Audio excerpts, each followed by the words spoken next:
Hello, my friends. Welcome back. I hope you are having a peaceful day. Today, I want to tell you a very special story. It is a story about a man who changed the way we understand the universe. He was not a general. He was not a king. He was not an explorer who traveled to distant lands. But his mind traveled farther than anyone before him. Can you imagine looking at the night sky and understanding how stars shine? Can you imagine thinking about time and space in a completely new way? Can you imagine changing science forever with just your thoughts? This man did all of this. His name was Albert Einstein. If you enjoy learning English through stories like this, please subscribe to our channel. Your subscription helps us bring you more beautiful stories for your English journey. Albert Einstein was born in the year 1879. He was born in the city of Ulm in Germany. His family was Jewish, but they were not very religious. They were ordinary people. His father, Hermann, sold feathers for beds. His mother, Pauline, was a talented musician. When Albert was 1 year old, his family moved to Munich. Munich was a big city in southern Germany. His father and his uncle started a business there. They made electrical equipment. This was an exciting time. Electricity was new and mysterious. People were discovering how to use it for light and power. Young Albert did not seem like a genius. In fact, he was slow to learn to speak. He did not start talking until he was 3 years old. His family worried about him. The servants called him the boring one. His parents thought something might be wrong with him. But Albert was just different. He did not speak in simple sentences like other children. When he finally started talking, he said whole sentences. He thought carefully before speaking. He wanted to be sure his words were correct. When Albert was 5 years old, something important happened. His father showed him a compass. Albert was amazed. The needle always pointed north. It moved when he turned the compass. But nothing was touching it. How did it work? How did the needle know which way to point? This moment stayed with Albert forever. He realized that behind the visible world, there were invisible forces. There were secrets waiting to be discovered. This curiosity never left him. Albert started school when he was 6 years old. He did not like it. The schools in Germany at that time were very strict. Teachers expected students to memorize facts and repeat them. They did not encourage questions. They did not encourage creativity. Albert wanted to understand things deeply. He asked questions. Why? How? What if? His teachers did not like this. They told him to be quiet and do his work. One teacher even told Albert that he would never amount to anything.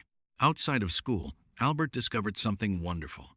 His uncle Jacob gave him books about science and mathematics. Albert read them with excitement. He loved numbers. He loved logic. He loved discovering how things worked. He also discovered music. His mother taught him to play the violin. He loved Mozart. When he played the violin, he felt peaceful. Music became his friend for life. When he had difficult problems to solve, he often played his violin to help him think. When Albert was 15 years old, something difficult happened. His father's business failed. The family moved to Italy to find a better life. But Albert stayed behind in Germany to finish school. He was alone. He was unhappy. He hated his school even more. Finally, Albert decided to leave. He left school without finishing. He joined his family in Italy. For a while, he was happy. He walked in the mountains. He read books. He thought about the world. But he needed a plan for his future. He wanted to study at a university. He wanted to become a teacher of physics and mathematics. There was a famous university in Zurich, Switzerland. It was called the Swiss Federal Polytechnic. Albert decided to apply. The first time, he failed the entrance exam. He did well in mathematics and science, but he failed the language and history parts. This was disappointing. But Albert did not give up. He went to a school in Switzerland to finish his studies. He worked hard. 1 year later, he tried again. This time, he passed. Albert entered the university in 1896. He was 17 years old. He studied physics and mathematics. He loved learning, but he still did not like strict rules. He often skipped classes. He preferred to study on his own. He read the work of great scientists. He thought about big questions. While at university, Albert met someone special. Her name was Mileva Maric. She was from Serbia. She was also studying physics. She was the only woman in their class. Albert and Mileva fell in love. They read together. They studied together. They talked about science for hours. In the year 1900, Albert graduated from university, but he had a problem. He could not find a job. He asked for teaching positions at universities. Nobody wanted him. His professors did not recommend him because he had skipped too many classes. For 2 years, Albert struggled. He worked as a temporary teacher. He tutored students. He did not have much money. He was often hungry, but he never stopped thinking about science. Finally, in 1902, a friend helped him get a job. Albert became a clerk at the Swiss Patent Office in Bern. His job was to examine new inventions. People sent their ideas to the patent office, and Albert had to decide if they were new and useful. This job was perfect for Albert. He worked 8 hours a day. The work was not too difficult. He finished quickly. Then, he used his free time to think about physics. He kept papers in his desk drawer. When no one was watching, he pulled them out and worked on his ideas. In 1903, Albert married Mileva. They had 2 sons. Their first son was named Hans Albert. Their second son was named Edward. Life was simple. Albert went to work. He came home. He played with his children. He played his violin. He thought about the universe. Then came the year 1905. Scientists call it Einstein's Year of Miracles. Albert was only 26 years old. He was still working at the patent office. But in that 1 year, he published 4 scientific papers. Each paper changed physics forever. The first paper was about light. Scientists thought light was a wave, like sound. But Albert showed that light could also be particles. These particles were later called photons. This idea helped explain certain experiments. Years later, this work won him the Nobel Prize. The second paper was about atoms. In 1905, some scientists still did not believe atoms were real. Albert showed that atoms must exist. He explained something called Brownian motion. This is the random movement of tiny particles in water. His math proved that atoms were causing this movement. The third paper was the most famous. It was about something called special relativity. This paper changed everything. Albert showed that time and space are not the same for everyone. They change depending on how fast you are moving. Imagine 2 people. One person is standing still. Another person is moving very fast in a train. Albert said that time moves more slowly for the person on the train. If they had a clock, it would tick slower than the clock of the person standing still. This sounds impossible, but it is true. Scientists have proven it with very accurate clocks on airplanes. In this same paper, Albert wrote a simple equation. You have probably seen it. It is E equals mc squared.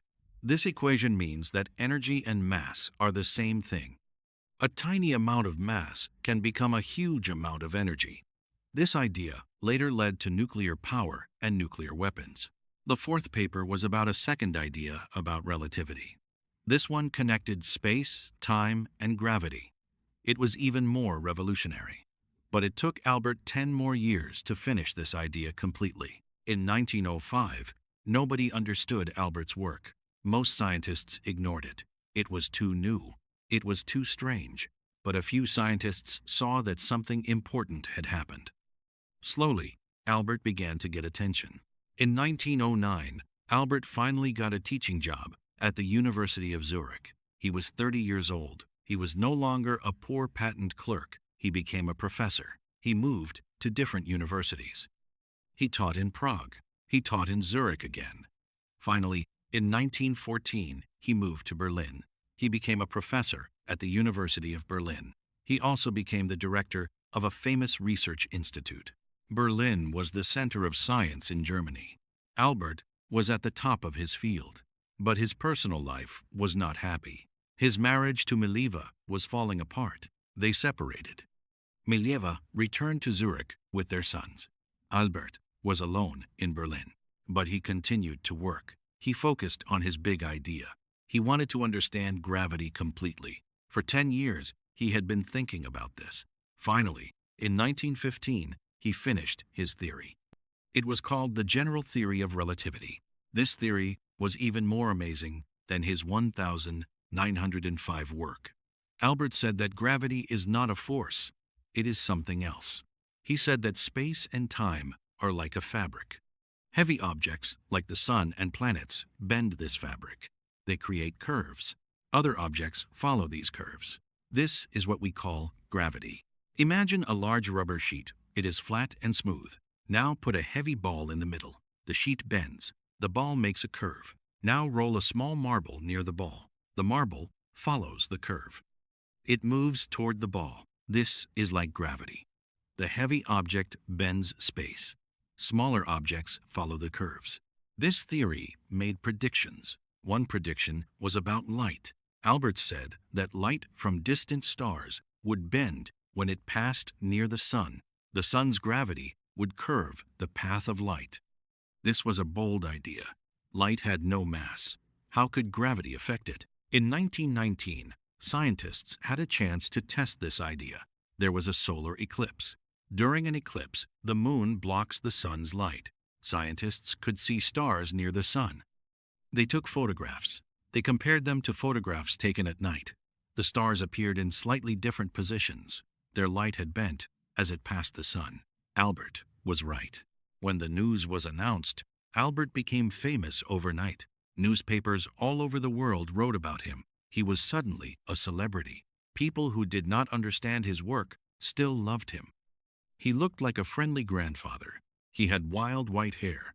He had kind eyes. He became the symbol of genius. Albert traveled the world.